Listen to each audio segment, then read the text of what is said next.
Hey everybody, it's Jazzy at Video Store Sasquatch here, and we're doing a horror night in the cave special. We got another Josh Hartnett movie here, 30 Days of Night. It came out October 19th, 2007. It was directed by David Slade. Stars Josh Hartnett as Eben, Melissa George as Stella, Danny Houston as Marlowe, and Ben Foster as a stranger. It had a budget of 30 million. It grossed out 75 million. It's another 6.6, which means that we gave it a B plus with a B minus overall. This movie was pretty good for the vampire genre, so that's our fourth genre of horror movies. If you're counting along at home, this is Vampire Monster. I'm gonna go with Vampire, and I'm gonna go with Pack Vampire one because there are different vampire movies, and we are gonna show you more vampire movies than just this one. And this is a pack hunting vampire movie, and it's pretty good. A town of 152 get overran by vampires in Alaska during their 30 days of night. It is a graphic novel. Um, I mean, this movie's gory. It's awesome. Kill count. So we're gonna do easy math in our head real quick. We're gonna add the stranger. We're gonna add Melissa George to it. So that's 154 right there. Um, we walk away with Melissa. One, two.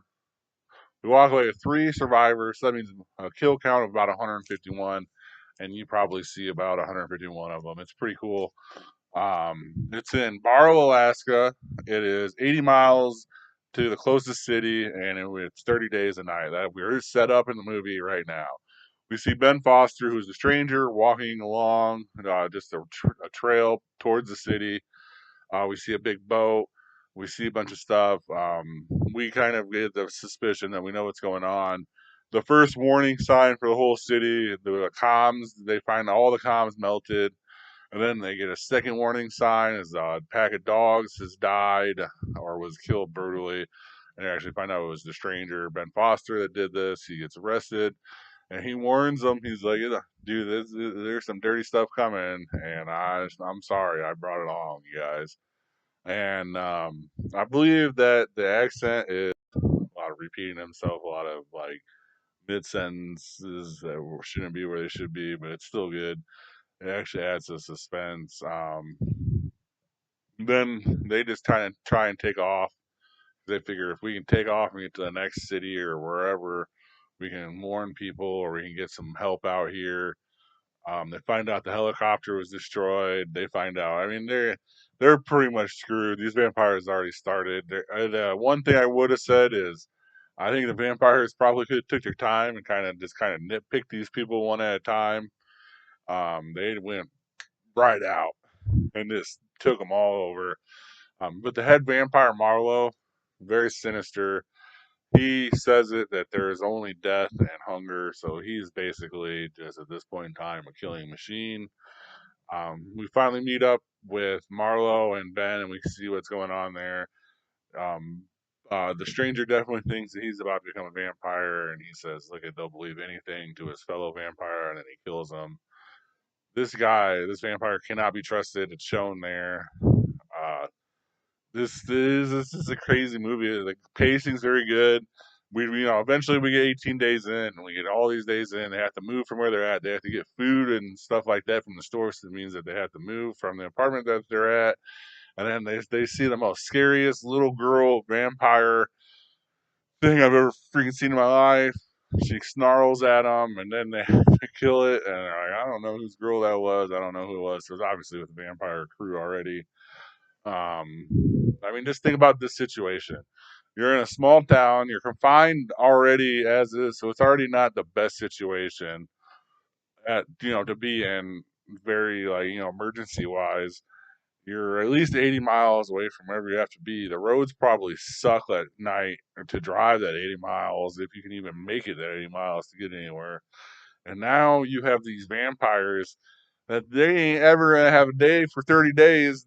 You guys are, I mean, you're pretty much at their will, and you just hope that you can make it throughout that whole time. We get a couple survivors, like I said. Hartnett actually comes up with a plan. It's a pretty decent plan, but unfortunately, it means sacrificing himself, which is okay because it goes with the movie. It was a graphic novel. This movie's about 20 years almost. So if I give you a spoiler there, I'm sorry.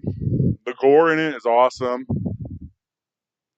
Um, I sometimes I think one movie I said, hey, there's not very much gore in it that can help you, but this movie it has to be gory. It has to be.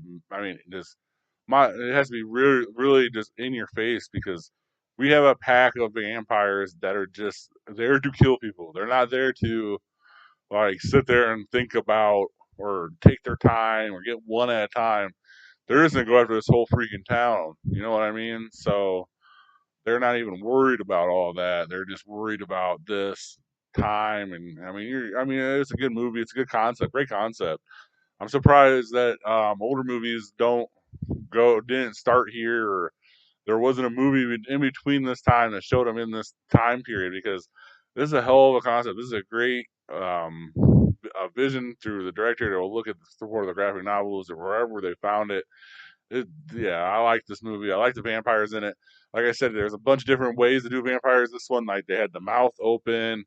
When they had the mouth open, they had the mouth open and stretch, and then they hit you. So that's even scarier there.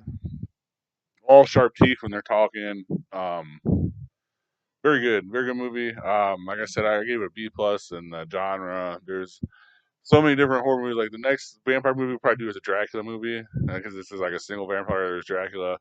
I think I could probably think of other ones. This is the beautiful thing about horror movies is we're gonna get not only into all the different genres of horror movies, but the subgenres. You can get really freaking specific in horror movies. I mean, we could get down to like alien clown from outer space type deals, or just scary clowns. We can separate it there just in the genres in themselves of funny or scary, and both all of them. So that's kind of why horror movies I think are so spread apart, and why you have so many great like kind of cult horror fandoms like that. I personally, my favorite horror genre is slasher. We'll probably wait for that just because I could probably do like 5 or 6 of them. Melissa George is really good in this movie. I think this would have been around her start. She's in a lot of newer stuff. She's good in this. Josh Hartnett's good in it. Ben Foster, this movie put him on the map. I mean, you'd still look him up, and you're gonna see just great movie after great movie from him. Marlowe, he's the bad guy in Yellowstone.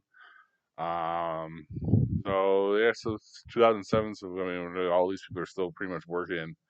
Not only working, they're pretty successful. This movie is very successful. You can see why. I mean, doubled its budget. So when we're talking about budgets of some of these movies, um, it's always said that you double whatever budget they give you for advertisement.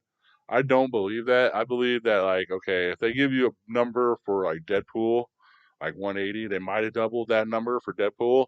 But for a movie like this, for just like a low horror movie release, I bet it was more like 10 to 20 mil extra. So we're still profitable at that number here, which is there. I mean, this is all speculation. We don't the advertisement numbers really aren't ever out there, so we don't really know. That's always an add-on for people when they like kind of say that this movie is a bomb when it shouldn't have been a bomb. It's double its projection. You know what I mean? So I just kind of want to put that out there. Yeah, this movie was great. I'm excited for Sunday. We share government names, me and Josh Hartnett, so I'm very excited for that. We share government first names, so I always will celebrate a Josh here. You know, M Night Shyamalan tomorrow night with Knock at the Cabin. I'm still looking for a cheaper version of The Watcher. We'll see what we're doing here. I hope we can get it. I want to get it. Please comment any vampire movies you love in the comment section. I'll watch some of these vampire movies. I love a good vampire movie. There's definitely a bunch of different ways to do vampires. There's True Blood's way. There's Twilight's way. There's um, this way, the Pack vampire way. There's just tons of way. The Dracula way, the Nosferatu way. There's a ton of ways you can do this genre here. So this is just another good example of a good, decent vampire movie. And then have a good rest of your day. Have a good night. Have a great rest of your week. Thank you very much for watching, and please like and subscribe. Have Thank you for watching. Please like and subscribe. Comment your top movie picks for Throwback Thursday in the comment section. And see you next time in the cave.